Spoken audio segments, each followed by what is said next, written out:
sifatnya nasional, hierarkis, tetap dan mandiri gitu ya. Tentu programnya bisa saja dikatakan monoton. Kalau dalam konteks program itu. Sampai tingkat tertentu KPU bisa membantu visi misinya masing-masing parpol seperti ini nih. Di situ. Nah harapannya ya tentu kita tidak bisa maksa teman-teman muda, Anda harus milih, Anda kan tidak mungkin. Tapi kita harus cari cara bagaimana kemudian informasi itu nyampe dan kemudian pemilu penting, peserta pemilu itu begini, visi misinya ini, dan kemudian apapun nanti yang Anda pilih kita harus hormati.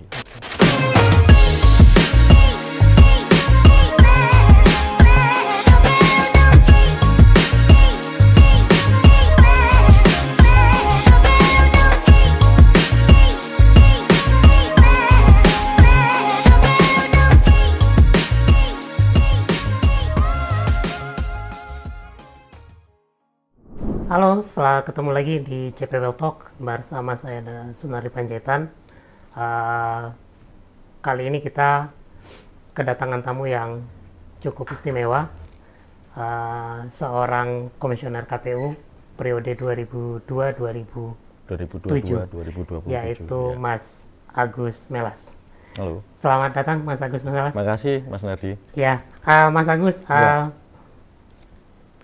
hari ini kita mau discuss, membicarakan soal pemilu anak muda di 2024 yang akan datang. Tapi sebelum ke sana saya mau mengkonfirmasi dulu tanggapan KPU terkait dengan ini kan tahapan sudah berjalan. Tentu ada banyak tantangan-tantangan yang dihadapi oleh KPU. Bahkan terakhir itu ada putusan pengadilan negeri yang memutuskan untuk meminta untuk ada penundaan sampai 2025. Ini KPU memandangnya dan bersikap seperti apa ini, Mas? Ya, gini, secara prinsip kita harus hormati ya putusan dari lembaga peradilan. Itu kan karena kita memang trias politikanya kan juga jalan. Nah, tetapi juga KPU punya ruang gerak untuk misalnya dalam proses sekarang ini misalnya untuk mengajukan banding dan itu sudah dilakukan. Jadi tentu KPU fokus sama ruang geraknya. Nah, termasuk sampai saat ini lepas dari segala situasi dan dinamika yang ada, segala tahapan persiapan pelaksanaan pemilu juga sedang kami jalankan. Jadi tetap berjalan seperti biasa. Betul. Oke. Ya. Kalau ada upaya hukum untuk terkait dengan putusan PN itu, Mas? Justru itu, makanya kita kan punya waktu dan waktu itu sudah kita gunakan untuk mengajukan banding dan sudah kita sampaikan. Terakhir juga kami dapat masukan dari hasil rapat dengar pendapat dengan Komisi 2 ya, dengan penyelenggara pemilu yang lain untuk mengajukan beberapa argumen yang bisa dijadikan sebagai bahan tambahan untuk memori banding kita. Dan itu kita sudah lakukan. Nah, untuk persiapan di pemilu 2024 ini kan kemarin sudah ada penetapan partai. Betul. Kemudian sekarang itu sedang berjalan proses coklit ya, Mas ya. Lalu untuk yang terdekat ini tahapan berikutnya apa nih, Mas? DCT apa kemudian penentuan daftar caleg itu kira-kira akan dilaksanakan kapan? Ya, jadi kalau urusan tahapan dengan disertai dengan tenggat-tenggatnya itu sudah diatur di peraturan KPU nomor 3 tahun 2022. Memang untuk saat ini yang sudah berlangsung misalnya saat ini kan posisi partai politik peserta pemilu sudah definitif. Nah, kemudian proses untuk verifikasi dukungan untuk calon perseorangan DPD sedang juga berjalan. Kemudian proses coklit sudah selesai dan kemudian nanti akan segera diproses lagi dalam penyusunan daftar pemilih dan itu sampai nanti daftar pemilih tetap.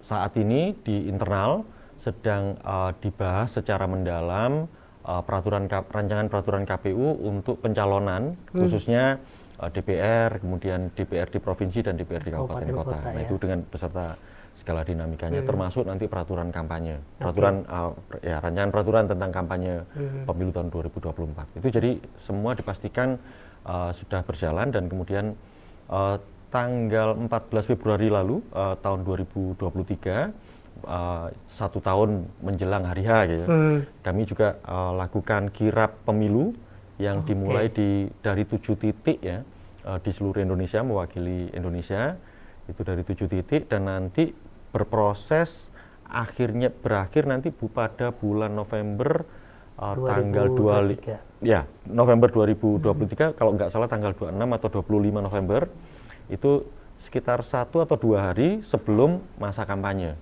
Jadi sekarang berproses dari satu titik ke titik yang lain itu melintasi sekitar 300 lebih dari kabupaten kota, satuan kerja kita yang di KPU kabupaten kota. Nanti semua berkumpulnya di berarti kirap itu juga bagian dari sosialisasi sebenarnya. Sosialisasi. Ya. Nah, pada saat yang sama, saat ini juga sedang berlangsung proses seleksi untuk KPU provinsi di 20 provinsi di Indonesia. Ini lagi jalan juga? Lagi paralel jalan, ini berarti? Paralel. Nah, itu kalau proses yang seleksi KPU provinsi, itu akan segera tahapan sekarang ini kesehatan dan wawancara. Nah, sedangkan ada 118 kabupaten kota yang sudah mulai dibuka pendaftaran. Mas Agus, saya sebelum masuk ke sosialisasi ini, tadi menarik yang tadi Mas Agus sampaikan tuh, soal proses seleksi. Ini kan sebenarnya tinggal, kalau hari ini 333 hari waktu pemilu gitu ya Mas ya. Artinya teman-teman nanti yang akan terpilih ini, yang sedang seleksi itu baru akan bekerja mungkin mulai bulan Mei sampai seterusnya 5 tahun lagi ya. Itu apakah itu akan maksimal Mas proses mereka bekerja, karena kan baru nih Mas. Ya, ini tantangan sekaligus. Saya kira ini kan mungkin bagian dari pertanyaan juga. Mungkin itu bagian dari tantangan yang memang secara faktual dihadapi oleh KPU. Tetapi bagaimanapun juga ini kan hasil dari satu produk hukum yang memang sudah ada sebelumnya. Dan bagaimanapun juga ini kan menyangkut akhir masa jabatan dari teman-teman kita, jajaran anggota KPU, baik yang di provinsi maupun kabupaten kota. Kalau yang gelombang pertama itu memang berakhir di bulan Mei tahun 2023. Ada lagi tuh gelombang kedua Mas, kalau nggak salah September. Betul. Nah, kemudian gelombang kedua, nah di bulan apa? Jadi saat ini secara paralel di antara tahapan-tahapan yang masuk tahapan pemilu, sebagaimana diatur di Undang-Undang Nomor 7 ada 11 tahapan. Pada sisi lain ada juga aktivitas yang kami lakukan dalam rangka seleksi dan juga urusannya penyebarluasan informasi melalui sosialisasi yang melalui kirap pemilu. Nah, itu ya tantangannya ya pasti tidak mudah, tapi semua harus dilakukan secara bersamaan dan termasuk nanti berarti untuk yang gelombang kedua tetap dilakukan Mas? Tetap. Jadi kami itu kalau dari skema seleksi itu ada sekitar 9 gelombang. Bahkan nanti ada yang akhir masa jabatan dari beberapa KPU provinsi dan kabupaten kota itu November kalau nggak salah ya. Bukan hanya November, bahkan ada yang mungkin Februari tahun 2024. Menjelang pemilu. Iya. Jadi kira-kira di situlah. Nah, ya itu tantangan kita. Nah, tapi tantangan itu kan karena kita sejak jauh-jauh hari sudah tahu, tidak mau kita harus menyiapkan banyak hal. Misalnya bagaimana kemudian melakukan akselerasi terhadap pemahaman dari aparatur penyelenggara kita, aparatur KPU dalam rangka menyelenggarakan pemilu. Nah, itu berarti itu harus dipilih orang yang benar-benar siap itu ya Mas ya. Secara karena waktunya mepet gitu ya. Pengetahuan kemudian eksekusi mereka harus cukup kuat gitu ya. Nah, tadi juga bicara soal sosialisasi. Ini banyak pertanyaan Mas Agus terkait dengan sosialisasi ini. Apalagi misalnya masa kampanye untuk capres itu, untuk pemilu secara umum itu kan baru dimulai bulan November betul. Sampai bulan Januari awal, ya, betul. Januari akhir. Sampai gitu. Ya 3 hari menjelang hari H. Berarti Februari ya, jadi awal Februari, gitu ya. Betul. Nah, sementara pemilu kita ini serentak nih Mas. Ya. Ada legislatif, ada pilpres gitu, ada presiden. Ini metode sosialisasinya ini seperti apa sih Mas yang lakukan? Karena berbeda pasti. Betul. Nah gini, tentu kreativitas, bagaimana kemudian melihat insight ya dari ruang gerak mereka, tentu partai politik peserta pemilu ataupun nanti ketika ditetapkan capres-cawapres ya. Nah tapi yang jelas kita ini masih ada peraturan KPU tentang kampanye yang masih existing tahun 2018. Nah, di situ memang ada ruang gerak meskipun tidak terlalu besar ya. Itu di pasal 275 itu terkait dengan sosialisasi bagi partai politik peserta pemilu. Itu ada. Jadi kan ini ada problem gini. Pasca 14 Desember tahun 2022 itu ditetapkan partai politik peserta pemilu. Yes, yang 18 itu. Persis, 18. Ditambah dengan yang di Aceh 6 ya, jadi 24. Nah, 18 partai politik di tingkat nasional ini kemudian punya waktu untuk kampanye itu nanti pada bulan November tahun 2023. Nah, ini kosong nih. Nah, ruang geraknya yang tersedia memang terbatas pada ibaratnya sosialisasi terhadap nomor urut, ya kan? Kemudian tanda gambar parpol, kemudian pendidikan politik yang sifatnya internal. Nah, itulah memang ruang gerak yang tersedia. Tetapi kemudian ruang gerak itu kan bisa dimaknai bisa ada ruang kreativitas macam-macam, misalnya terutama yang urusan pendidikan politik yang sifatnya internal. Di situ memang ruang faktanya secara instrumen aturan itu yang tersedia di situ. Berarti sebenarnya KPU tidak bekerja sendirian untuk sosialisasi ya. Partai politik dan caleg-calegnya pun sebenarnya punya waktu yang lumayan cukup 4 bulan untuk mereka sosialisasi ke masyarakat dan memberikan pendidikan politik ke masyarakat. Kalau caleg mungkin belum terlalu tepat karena belum ada. Yang jelas ada partai politik. Itu ada. Nanti kalau caleg kan nanti akan ada proses kan sendiri. Nah, tapi ini kan banyak juga ini Mas ya.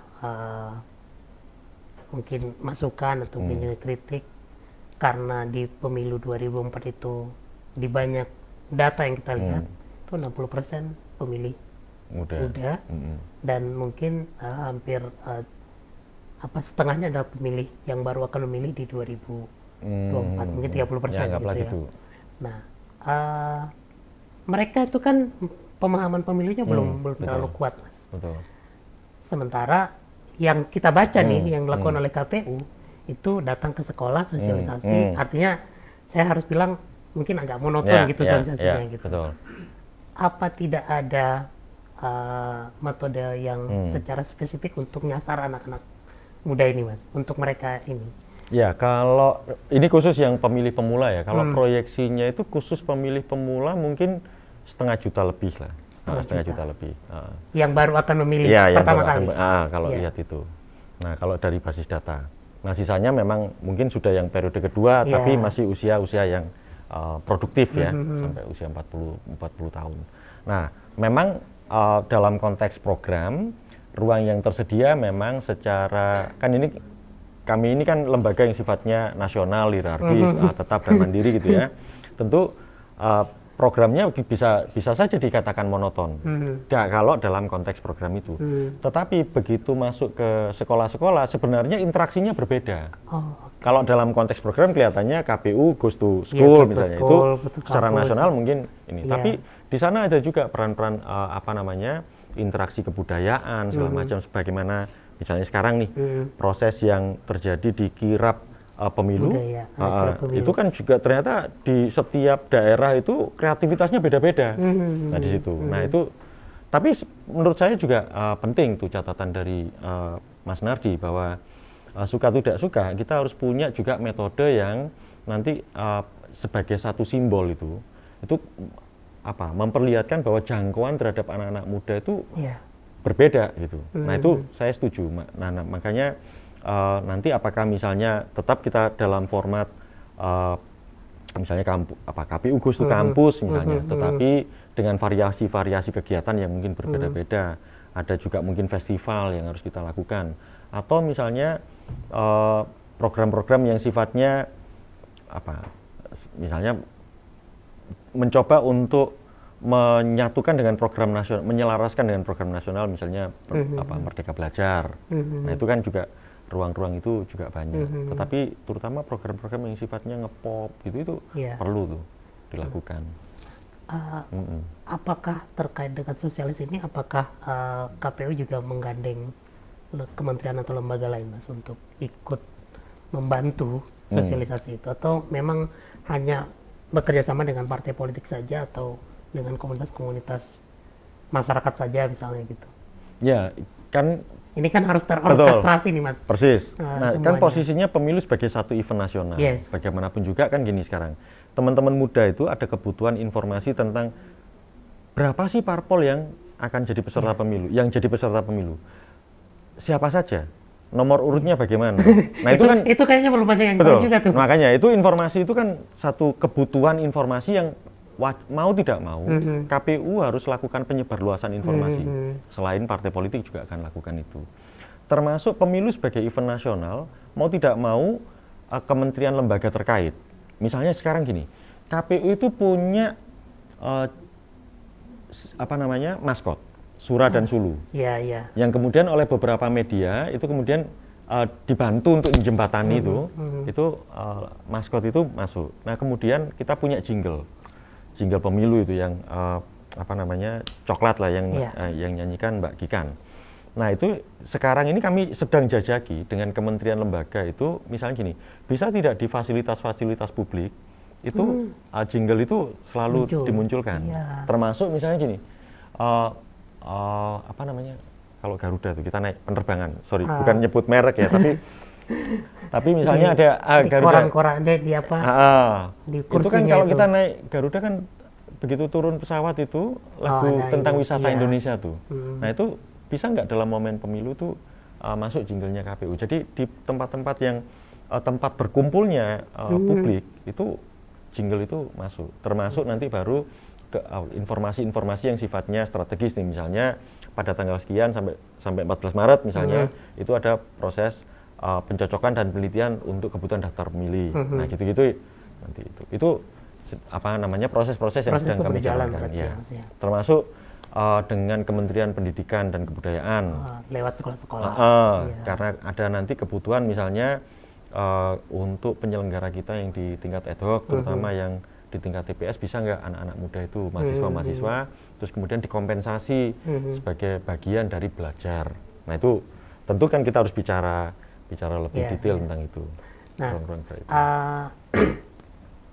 kan kalau kita bicara anak muda, Mas Agus, tentu butuh waktu atau butuh metode untuk meyakinkan mereka untuk sekedar datang ke TPS mereka harus diyakinkan gitu bahwa ini adalah bagian dari hak politik dan lain-lain gitu ya.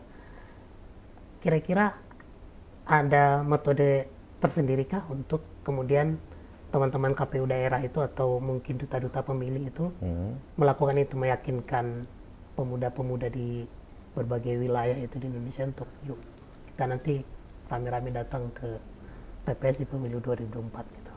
Ya, kalau apa yang dikerjakan KPU tentu dalam rangka meyakinkan, tapi seringkali ada asumsi juga yang keliru ternyata di kita. Kita asumsikan anak-anak muda apatis terhadap itu. Memang kalau ditanya anak-anak muda tentang pemilu, tentang ini mungkin tidak terlalu paham. Tapi kalau ditanya apa kebutuhanmu dalam potret-potret data yang dirilis secara reguler oleh lembaga-lembaga survei, itu manifest tuh. Mereka punya kepentingan bahwa bangsa ini bisa jalan ke depan. Mereka punya harapan bahwa partai politik akan menjalankan fungsinya dengan baik. Mereka juga punya harapan bahwa pemimpin bangsa itu yang ideal begini. Nah, KPU kan mau tidak mau harus berangkat dari sana. Nah, baru kemudian KPU merumuskan berbagai strategi, termasuk nanti metode. Nah, kalau soal nanti bagaimana pendekatan strategi dan metodenya, tentu itu akan bagian dari konteks sosialisasi dan penyebarluasan informasi. Misalnya misalnya gini, ternyata kalau kita lihat potret anak muda dalam konteks interaksinya mereka itu akan banyak mengandalkan informasi. Pertama, apakah informasi itu keluar dari lembaga yang otoritatif, lembaga resmi atau tidak. Nah, ketika lembaga itu informasi itu keluar dari lembaga resmi, maka dianggap itu informasinya kredibel. Nah, itu satu. Tapi belum cukup. Kemudian apakah itu akan menentukan langkah mereka? Itu akan ditentukan di filter yang berikutnya. Apakah informasi yang dari lembaga otoritatif itu dimuat di media konvensional tuh? Nah, kalau dimuat di media konvensional, maka ya itu isu penting itu. Berarti terverifikasi. Terverifikasi. Nah, itu. Nah, yang ketiga, apakah itu layak untuk didiskusikan? Maka filter yang ketiganya kan kalau dia masuk ke komunitas-komunitas itu lewat jaringan media sosial pertemanan. Nah, kalau kita lihat alur informasinya demikian, maka sebenarnya KPU suka tidak suka strateginya harus ke sana. Di situ. Nah, disitulah kemudian informasi-informasi tentang kepastian bahwa tahapan sekarang tahapan apa, dan kalau misalnya anak-anak muda akan menggunakan hak pilih untuk terdaftar jadi pemilih harus melalui proses apa. Nah, itu meyakinkan itu. Kemudian ini ada sekian partai politik yang akan menjadi peserta pemilu, mungkin nanti sampai tingkat tertentu KPU bisa membantu visi misinya masing-masing parpol seperti ini nih. Di situ. Nah, harapannya ya tentu kita tidak bisa maksa teman-teman muda, Anda harus milih, Anda kan tidak mungkin. Tapi kita harus cari cara bagaimana kemudian informasi itu nyampe, dan kemudian pemilu penting, peserta pemilu itu begini, visi misinya ini, dan kemudian apapun nanti yang Anda pilih kita harus hormati. Di situ. Ada juga orang yang bertanya Mas Agus soal penyelenggaraan pemilu. Kalau misalnya pemilihnya ini adalah mayoritas anak-anak muda nanti, maka sebaiknya penyelenggara pemilu juga didominasi oleh anak-anak muda, dari kalangan muda, kira-kira begitu. Dari proses yang sedang berjalan ini, baik itu seleksi dan lain-lain, itu bisa kasih gambaran nggak Mas Agus? Persentase anak-anak muda yang terlibat dalam proses penyelenggaraan itu berapa banyak, Mas? Nah, gini, ini kan urusannya di undang-undang ya, jadi memang constraint-nya udah terpasang di sana, kita nggak bisa utak-atik. Jadi kalau misalnya ada batasan umur, ada batasan umur, nah itu. Tetapi kalau yang permanen ya, jadi misalnya untuk tingkat pusat, kemudian provinsi, kabupaten kota kan sudah ada batas usia yang kita tidak bisa lagi utak-atik. Tetapi untuk penyelenggara di badan ad hoc, misalnya di tingkat PPK, PPS, kemudian BPS, sampai nanti KPPS, itu prinsipnya kan lebih sederhana, jadi 17 tahun segala macam. Nah, justru di situ. Kalau idealnya apakah anak-anak muda yang lapisan dominan pemilih, dan kemudian secara ideal juga kemudian penyelenggara pemilunya juga anak-anak muda. Kalau dalam konteks penyelenggara ad hoc, hal itu sangat niscaya. Justru KPU memang mendorong itu keterlibatan teman-teman muda untuk secara langsung kalau mau punya pengalaman belajarnya di KPPS gitu, langsung jadi KPPS. Dan itu memang faktanya memang kebutuhan itu nyata, karena begini, KPPS itu kan biasanya kan 7 orang nih di satu TPS. Nah, KPPS itu biasanya kalau yang di tingkat TPS itu karena di RT lah ya, itu kan biasanya senior tuh. Ya, orang-orang tua. Betul. Nah, tapi kan pemilu kita secara teknis itu kan membutuhkan anak-anak muda yang melek huruf dengan literasinya baik, mencatat dokumen administrasi yang baik, dan itu tenaganya berlimpah. Sedangkan yang senior sebenarnya supervisi karena pengalamannya transfer knowledge-nya lah diberikan. Nah, sebenarnya kami dorongnya di situ. Kalau misalnya 7 orang KPPS, bisa nggak 2 atau 3-nya anak-anak muda, karena itu kan sebenarnya estafet aja di tingkat RT RW itu dalam konteks menjalankan biar event, mereka bisa belajar nanti naik tingkatan gitu ya. Di situ. Karena kalau yang untuk permanen itu ada batasan umur. Berapa sih kan 30 tahun ya, Mas? Ya, itu kan berjenjang tuh 35. Kalau misalnya KPU RI itu 40. Nah, kemudian provinsi 35, kemudian kabupaten kota 30. Nah, di bawah itu baru ruang geraknya luas gitu. Nah, tapi kalau kita lihat ya untuk yang KPU provinsi dan kabupaten kota dan provinsi ya sebenarnya relatif muda-muda juga. Kan 30 tahun bisa kan? Iya. 35 tahun bisa kan gitu. Ya, tapi memang persyaratannya dia harus punya pengalaman kepemiluan gitu ya. Ya, itu jadi kebutuhan kita tadi. Bagaimana kemudian menghadapi tantangan yang kita proyeksikan ke depan. Ini tenggat waktu tahapan demikian ketat, tahapan juga jalan, proses seleksi jalan. Jadi begitu orang dilantik itu harus langsung running kan. Mau tidak mau kita berikan juga dalam konteks kebijakan kita untuk seleksi kredit poin pengalaman itu juga punya porsi tersendiri. Nah, itu politik kebijakan kita. Mungkin ini terakhir Mas Agus.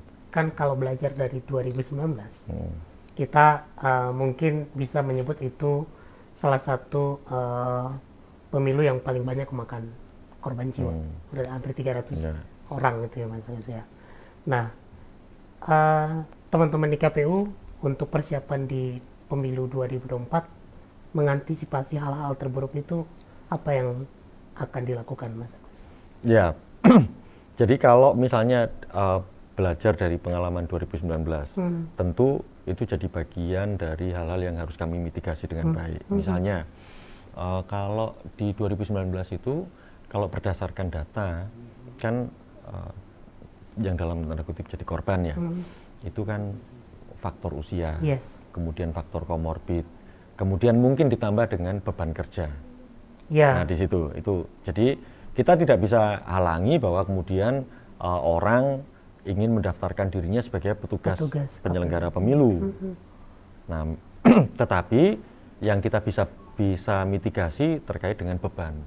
Bagaimana kemudian distribusi logistik sampai di tempat itu sesuai dengan tenggat waktunya, sehingga bebannya lebih presisi di situ. Nah, tentu kami juga didukung oleh mendapatkan semacam dukungan dari Kementerian Dalam Negeri agar pemerintah daerah itu bisa memperhatikan hal ini, misalnya dari sisi kesehatan segala macam, untuk pemeriksaan kesehatan segala macam, itu juga ada surat edaran yang dikeluarkan oleh Kementerian Dalam Negeri ke pemerintah daerah untuk fasilitasi itulah semacam itu. Nah, memang kalau dari sisi kompensasinya ya, itu yang kita bisa kan itu berdasarkan peraturan Menteri Keuangan ada itu untuk asuransi. Tapi kan kita juga nggak berharap itu sebenarnya. Nah, makanya bagian-bagian dari mekanisme kerja yang harus kita perhatikan.